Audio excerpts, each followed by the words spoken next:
This video is a review of the concept of dimensions in mathematics. When we talk about the first dimension, we're talking about length or distance. You can measure the length of any object. It doesn't have to be arranged so it's going from left to right. It can be up and down or in any direction. But when you're only going in one direction as you measure, you're measuring the first dimension. Then we move into shapes like this rectangle. When I talk about the length and the width of the rectangle, I'm actually still only in the first dimension.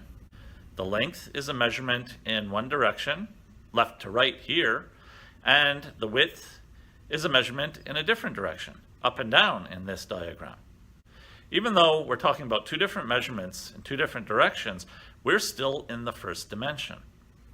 But now we look at the same rectangle, and now we're measuring the area.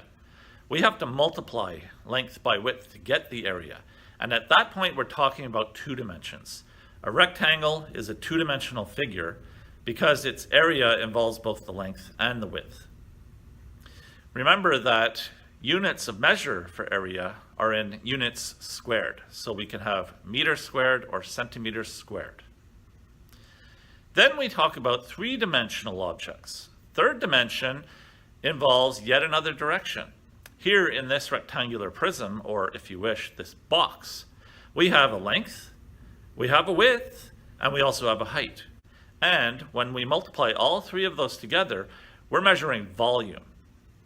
And volume is measured with cubic units, like meters cubed or centimeters cubed, because there are three dimensions involved. Some of the math that we're learning in this unit involves the first dimension, other things involve the second, and other things involve the third dimension.